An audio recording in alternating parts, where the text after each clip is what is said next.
un podcast de Cooperativa.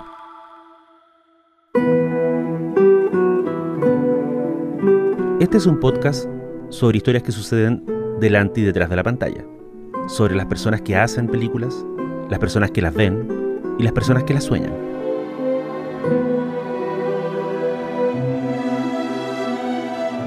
Soy Daniel Villalobos y esto es El Contador de Películas.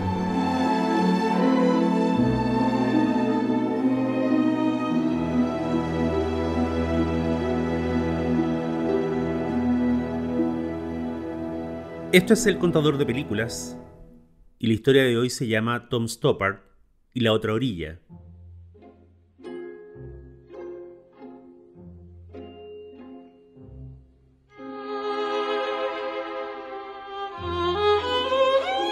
El 29 de noviembre pasado en Inglaterra murió Thomas Strauler.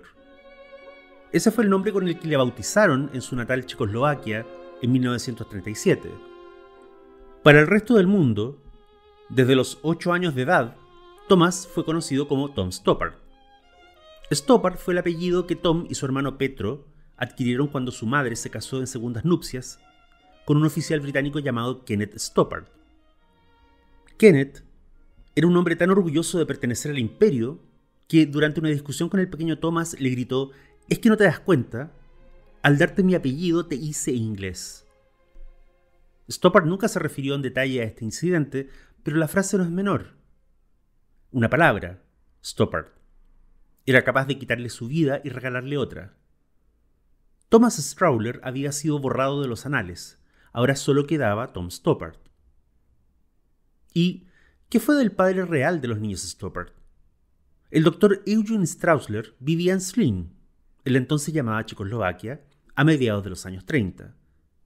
El doctor Straussler, casado con Marta, madre de Thomas y Petro, trabajaba en la misma empresa en la que laburaban casi todos los habitantes de Zlín. Esa empresa era Bata, la transnacional que fabricaba zapatos y zapatillas. Sí, puede ser una sorpresa para algunos, pero Bata nunca fue un negocio chileno ni siquiera latinoamericano. Bata, que todavía existe por supuesto, fue fundada a fines del siglo XIX en lo que entonces era el Imperio Austrohúngaro.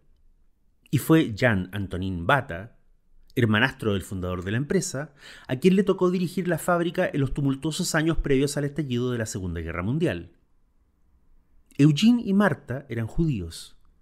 Ante la inminencia de los nazis ocupando Checoslovaquia, Jan Antonín Bata decide enviar a todos sus empleados judíos a países donde existieran filiales de la compañía. This is Singapore, a tiny island covering just 600 square kilometers in Southeast Asia. Looking at its topical wealth and extravagance, it's hard to believe that it was once the scene of the largest surrender of the British Army ever recorded in history. Sandwiched between Malaysia and Indonesia in Southeast Asia, this sovereign island nation was and still remains the gateway to the rest of Asia. If one controls Singapore, los Straussler son trasladados a Singapur. Sin embargo, Singapur termina cayendo en manos de los japoneses, que eran aliados de los nazis. Así que Marta y los niños huyen a la India. Eugene Straussler, el doctor Eugene Straussler, decide quedarse atrás para prestar sus servicios como doctor en la resistencia contra el eje. Muchos años más tarde, Tom Stoppard descubrirá que su padre Eugene no murió en un campo de prisioneros, como siempre había supuesto la familia, sino que se ahogó en alta mar luego que el barco en el que viajara fuera bombardeado por aviones japoneses. Adoptado junto a su hermano por el oficial Kenneth Stoppard, Tom llega a vivir a Inglaterra desde la India. Es un estudiante mediocre y distraído, que prefiere pasar el tiempo leyendo novelas y poemas. Egresado del colegio, decide no entrar a la universidad y consigue trabajo de reportero en un diario de Bristol. Escribe sus primeros textos dramáticos en privado y se vuelve un crítico teatral por necesidad, ya que ese oficio le permite acceder a entradas gratis a todos los estrenos de la ciudad. En junio de 1964, en Alemania se monta por primera vez una obra de Stoppard. Se llama Caminando en el agua. El autor deja el periodismo y se concentra en escribir dramaturgia y radioteatros para la radio BBC. Su gran éxito de crítica llega con el estreno de una obra suya titulada Rosencrantz y Guildenstern están muertos, un texto inspirado por dos personajes secundarios de Hamlet. Lentamente, Stoppard se cuela al mundo audiovisual. Coescribe la adaptación de una novela para un telefilme de la BBC. El montaje de una obra suya es emitido por un canal británico. Productores de cine le ofrecen proyectos, pero ninguno le inspira demasiado. Hasta que en 1978 da el salto y acepta adaptar una novela de Vladimir Nabokov titulada Desesperación. Nada menos que el alemán Rainer Werner Fassbinder es el encargado de llevar ese guión a la pantalla grande. An Easter novelty, very popular. Chocolate men like puppets, not the usual clumsy things. 2 Easters would put a chocolate business back on its feet. There's a lot of potential here, Herman. Será el primer crédito de Stoppard en el cine. Desde entonces hasta su muerte, el escritor alterna sus textos para el teatro con guiones cinematográficos. Adapta la novela de Graham Greene, El factor humano, para Otto Preminger. Aparece como uno de los 2 guionistas acreditados en la famosa distopía de Terry Gilliam, Brasil. Y en 1987 da un paso hacia la gran producción hollywoodense, cuando Steven Spielberg lo contrata para adaptar una novela de J.G. Ballard. Es un texto semi-autobiográfico sobre la infancia de Ballard durante la Segunda Guerra Mundial y se llama El Imperio del Sol. ¡B-51! ¡Son maravillosos! ¡Jim, al suelo! ¡Los he tocado! ¡He sentido su calor! ¡Tengo su sabor en la boca! ¡Aceite y corrita! ¡Jim, vuelve al hospital! ¡Te necesito en el hospital! Stoppard y Spielberg se hacen amigos. Sin acreditarse, el dramaturgo reescribe varias de las escenas de Indiana Jones y La Última Cruzada. De esa forma va a conocer a George Lucas. Y eso le va a significar que 15 años después, el creador del universo de Star Wars lo llame como corrector de guión y revisor de diálogos en La Venganza del Sith. Stoppard siempre se tomó con humor su faceta de guionista de cine. Nunca se hizo grandes expectativas respecto a los directores y menos a los productores. No tuvo en Hollywood la experiencia amarga que escritores como William Faulkner o Tennessee Williams vivieron en los años dorados de la industria. Stoppard trabajaba desde el pragmatismo. Adaptaba a John le Carré en La Casa Rusia o a Doctorow en Billy Batgate y de ahí volvía a lo suyo. Lo suyo, claro, era el teatro. Ahí estaba su corazón. Tal vez por eso, el único Oscar de su carrera se lo ganó en 1998, por Shakespeare enamorado. La contradicción le debe haber divertido. Ese filme era un proyecto comercial, descaradamente diseñado para arrasar en la temporada de premios, y que además estaba capitaneado por Harvey Weinstein, uno de los productores más tiránicos y desvergonzados de Hollywood. Al mismo tiempo, Shakespeare enamorado era una película de alto presupuesto que hablaba sobre el mundo del teatro. Stoppard dijo en más de una oportunidad que la premisa del filme era pura fantasía revisionista. Sin embargo, fue el único guión de cine en su carrera cuyos personajes eran gente de teatro. Parecéis afligida. Pasearé con vos. Hoy no es mi día de montar, milord. ¿No vais sobre un caballo? Voy a la iglesia. Claro, lo comprendo. Era de esperar. Fue el único guión de cine en toda su carrera que tuvo como protagonista Shakespeare, su animal tutelar. Y fue el último trabajo de Stoppard en una gran producción. De ahí en adelante vinieron guiones más modestos, como el que hizo para Enigma, un thriller ambientado en la Segunda Guerra Mundial. Y también es digna de mencionarse la adaptación que hiciera el 2012 de Anna Karenina, dirigida por Joe Wright y protagonizada por Keira Knightley. ¿Quién ha hecho los decorados? ¿No tenemos un programa? Coronel, si es tan amable. Por supuesto. Por favor. Sería un honor darle el mío. Oh, gracias. Es muy... La carrera paralela de Stoppard, su vida en el teatro, es fructífera y prestigiosa.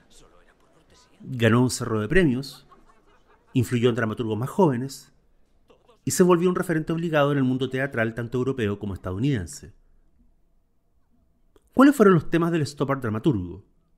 Según su biógrafo Ira Nabel, todas las obras de Stoppard giran en torno a la vida de las ideas.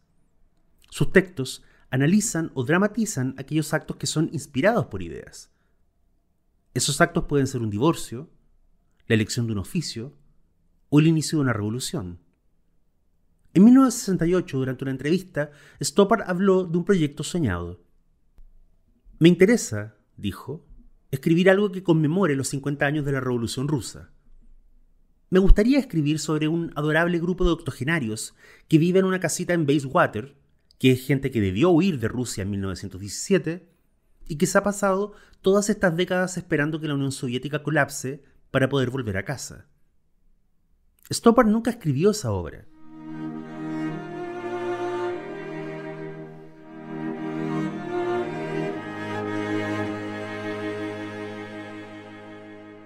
Sin embargo, ya en ese entonces, en 1968, estaba hablando del germen del que fue su proyecto teatral más ambicioso. Es una trilogía de obras, llamadas Viaje, Naufragio y Rescate, que en conjunto se conocen como La Costa de la Utopía. Sus protagonistas son los revolucionarios y pensadores de la Rusia de mediados del siglo XIX. Son aquellos que no alcanzaron a ver la Revolución de Octubre de 1917. Son los que fueron perseguidos, calumniados, enviados a la cárcel o arrastrados al exilio mucho antes de la aparición de gente como Lenin o Trotsky. Como dijera una vez Henry Müller, son aquellos que gritaron tierra a la vista, pero que nunca llegaron a desembarcar en la playa. Son gente como el crítico Vissarion Belinsky, el anarquista Mikhail Bakunin y el escritor y pensador Alexander Herzen. La Costa de la Utopía es una trilogía sobre enamorarse de una idea y luego darte cuenta demasiado tarde que no vas a vivir para verla realizada. Es, de alguna forma, el vistazo definitivo de Stoppard a una vieja obsesión de intelectuales y artistas. ¿Qué va a pensar la posteridad de estas obras que fueron las nuestras? Desear la revolución es anhelar que alguien vaya a continuar con tu proyecto de sociedad mucho tiempo después de que hayas dejado este mundo. Eso es lo que alcanzan a entender Bakunin y Herzen en la obra, que no son ni de lejos los Bakunin y Herzen de la vida real, sino los inventados por Stoppard, que se leyó decenas de libros sobre los pensadores rusos, pero que a la hora de la verdad ficcionó casi todo lo importante. El Bakunin de Stoppard, que en el montaje norteamericano del texto fue interpretado por Ethan Hawke, es un hombre movido por el ego, la pasión y el idealismo. Dice ser un cínico, pero a lo largo de las 3 obras va quedando expuesto más y más como un romántico. Aspira a un paraíso en la tierra que no tiene nada que ver con los defectos y miopías de la gente de su tiempo. El Bakunin de Stoppard vive en la perpetua persecución de la felicidad social, lo que significa que al menos dentro de su cabeza vive en el futuro, algo que, como termina aceptando, es una receta infalible para la insatisfacción. Alexander Herzen, su amigo, su cuasi correligionario y su exacto opuesto, también sueña con un mundo mejor. La vida, los años y la madre Rusia le van quitando sus ideales. Pero lo que rompe a Herzen no es el fracaso de un movimiento o el paso en falso de una revuelta. Lo que parte en dos la vida de Alexander Herzen es la cancelación absoluta del futuro de un hombre, como es la muerte de un hijo. La escena aparece en la segunda obra de la trilogía, llamada Naufragio. Es agosto de 1852. Herzen y Bakunin se encuentran en la cubierta de un vapor. Se ponen al día con sus vidas. Herzen le cuenta a Bakunin que el año anterior su madre y su pequeño hijo Kolya murieron en un barco que naufragó viajando desde Marsella. Sus cuerpos nunca fueron encontrados. Abatido por el recuerdo, Herzen baja la guardia y le hace a su amigo una confesión espantosa. Su hijo Kolya, el pequeño Kolya, era sordo. Me habría gustado que no muriera de noche, dice Herzen. En la oscuridad no podía leer los labios. Me horroriza pensar que murió aterrado. Bakunin, conmovido, se pregunta por qué la vida de Kolya se apagó tan pronto. Entonces Herzen, que le habla a su amigo pero también a la posteridad, le dice: la vida de Kolya fue lo que fue. Dado que los niños crecen, pensamos que el propósito de un niño es crecer. Pero el propósito de un niño es ser un niño. La naturaleza no desprecia aquello que solo dura un día. ¿Dónde se van las canciones una vez que fueron cantadas? ¿Dónde se van los bailes una vez que fueron bailados? Somos los humanos los que queremos poseer el futuro. Nos convencemos que el universo es modesto y está dedicado a cumplir nuestro destino. La muerte de un niño no tiene más sentido que la muerte de ejércitos, que la muerte de naciones. ¿Fue ese niño feliz mientras vivió? Esa es una pregunta adecuada. La única pregunta que vale. Luego de ese encuentro funerario, Bakunin y Herzen se separan. Europa vive años de descontento y agitación.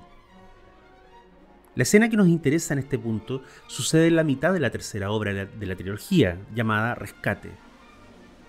Ha pasado el tiempo, Herzen se ha trasladado a Inglaterra, lejos de la Rusia que ya no reconoce. Es el año nuevo de 1854, y en su casa la familia y los amigos festejan y beben a la salud de viejas historias y futuros debates. Ya ha aparecido en la escena política Carlos Marx, quien tiene en público una tensa relación de desencuentros con Herzen.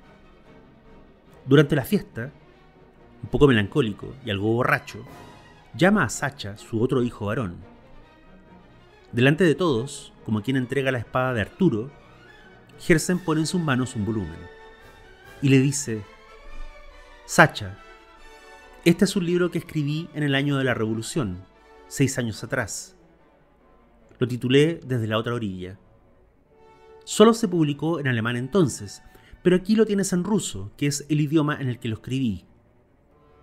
Pongo en tus manos esta protesta contra las ideas que son obsoletas y fraudulentas. No busques soluciones en este libro, no las tiene. La revolución futura es la única religión que te heredo, y es una fe que no tiene un paraíso en la otra orilla. Pero no permanezcas en esta orilla. Mejor perecer. A tu debido tiempo, ve y predica la revolución en casa, a nuestra propia gente.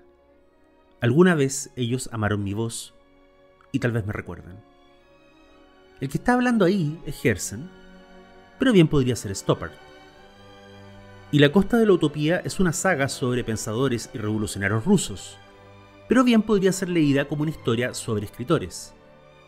Gente que escribe por años, sin saber si algo de lo que hacen trascenderá, si serán recordados por la historia, o si se ahogarán antes de llegar a la otra orilla.